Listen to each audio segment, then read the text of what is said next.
Yesterday, the wishes that Bungie has been talking about for a few weeks finally dropped, and how it works is we go to Mara Sov, we pick up a mission, we go do said mission, and we return and we get this little token. We use this token, we can spend it on 3 different things. The first thing is a bunch of materials and old mementos from events past, exotics from this past year, and the thing that is probably most important to me, the last wish raid weapons, which will drop as a red border. We get 1 of these a week per account, meaning that at the end of 6 weeks, we're going to have 1 free crafted Last Wish Raid weapon. So today, I'm going to break down these Last Wish Raid weapons as best I can, give you my opinion on them, tell you where they're good, and tell you what I'm going to be crafting with this token. So if you want to keep seeing more videos like this, please like, comment, and subscribe, and let's have a quick word from our sponsor. Start this breakdown. I do want to say that last week or the week before, I went through my vault and I did unfortunately get rid of quite a few of the Last Wish raid weapons that I had on hand because they weren't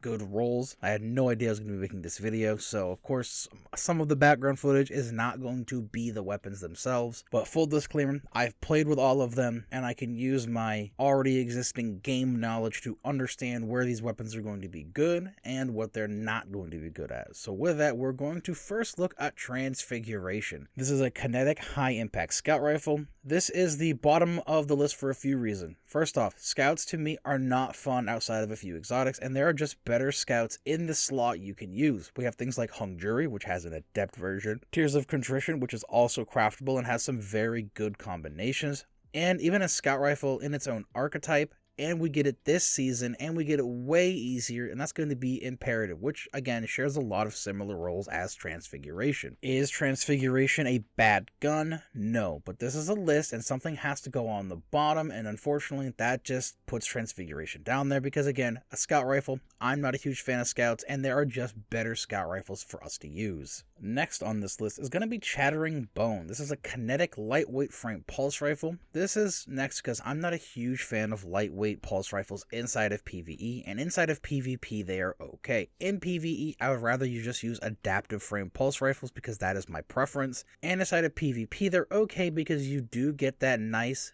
bonus to your movement speed for it being a lightweight frame, but they get chewed up by every single other frame of pulse rifle in the game. Adaptives just have more stability, lightweights are really fast, and then aggressive and high impact pulse rifles just have that really good range and really good damage, making it so lightweights kind of have a little bit of a struggle unless you're just used to using them. However, the reason why this is not on the bottom is it does have some very good combos that can help it in those situations where you might be getting outgunned by other pulse rifles. Next, we're going to take a look at the Supremacy. This is a kinetic rapid fire frame sniper rifle. When the Last Wish redo came out, I remember seeing a clip of someone dumping every single bit of ammo into Cali with the combination of triple tap and rewind rounds. This combination is a really good, and this weapon overall is really good. The only problem that I have with it personally, and a lot of people probably have with it, is that it is a rapid fire frame sniper rifle. This whole issue isn't even about the weapon itself, but the frame itself, mostly because people want the extra damage from the harder hitting frames. But if you want a very fast DPS sniper rifle, then this is definitely a weapon you're going to want to look into, because again, the combination of triple tap and rewind rounds is going to make it so you basically never have to reload, especially if you're hitting something like a Divinity Bubble. Next, we have the Nation of Beasts Arc Adaptive Frame Hand Cannon. This is probably one of the better 140 hand cannons in the game. I believe that it can hang with things like Palindrome and Rose, and that solar hand cannon we got for the Lightfall stuff, Imperial Invocation or whatever it's called. Those are all very good 140 hand cannons, and I fully believe that Nation of Beast has a very good shot of hanging with them. For PvE, it has very good add clear perks like Volt Shot and Dragonfly, which can roll in separate columns, and for PvP, it has things like Keep Away and Kill Clip, which is just a very good combination for PvP as a whole. With the options that it does have for its perk combos, this makes it a hand cannon that is good in all activities, and if if you're looking for a hand cannon that excels in both PvE and PvP, definitely pick this up, but there are still better weapons on this list. The next thing we're going to look at is going to be age-old Bond. This is a Void high-impact auto rifle. This auto rifle has one of the best trait combinations for playing into Void subclasses and just in general, and that is destabilizing rounds with repulsor brace. These both roll in separate columns, and it's basically a dream come true. You can spread that volatile around very easily, and you can get the constant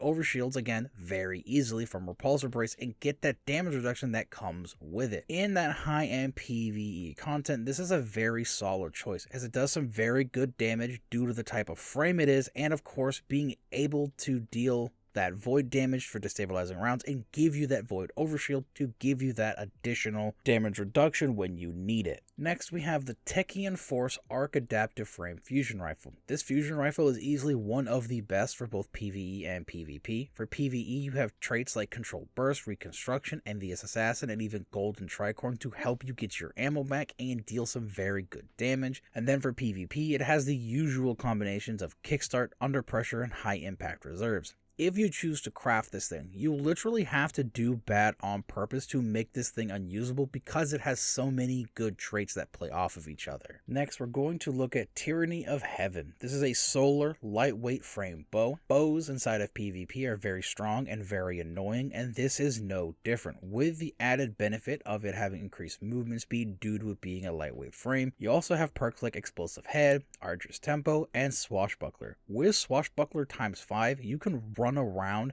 and just one-tap people to the head. While I was writing the general script outline for this video, I really wanted to go make one of these so then I could run an Aetherus Embrace build inside of PvP, get the one-shot headshots with those weighted throwing knives, and then just walk around and basically just one-tap people with this bow and just really annoy people. But it also has some very good PvE rolls. We can still make use of Explosive Head and Archer's Tempo, as those are probably two of the best perks in that first column. Then we can pair it with Incandescent to spread around Scorch and play into our solar subclass even better as a whole, potentially cause ignitions. This bow is very good, and it is easily one of the top choices to pick for this particular activity, so this way we can spend our tokens. But the number one choice for me and what I'm going to be crafting is very obvious, and that is going to be Apex Predator. This is a solar adaptive frame rocket launcher. This thing went from 0 to hero with just a simple update. Before we got the rework to the Last Wish raid weapons, I would delete this thing every time I got it. And now, this thing fits the name perfectly. This rocket launcher chews up endgame bosses and champions and anything you shoot this at, making it probably one of the best rockets or damn near close in the entire game, and is the only craftable solar one. This rocket launcher is stacked with traits like Reconstruction, Bait and Switch, Explosive Light, Vorpal Weapon, Bipod, and even Frenzy. There are so many options for this rocket launcher, and that alone puts it at the top of the list for things I want to craft. You can get Reconstruction, you can get 3 to 4 rockets inside the tube,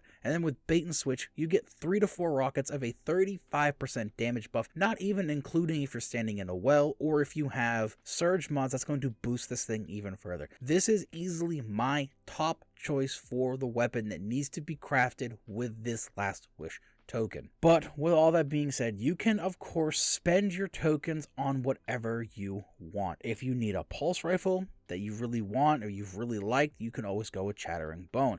If you want a really good solar bow that you can take into PvP, Tyranny of Heaven is also a very solid option. You can spend your token on whatever you want to spend it on, and this is just the list that I'm giving you with my thoughts, so you can kind of use this with a grain of salt. So with that though, that is the end of this video. I hope you all enjoyed. I hope you all got to take something from this. I will see all of you in the next video.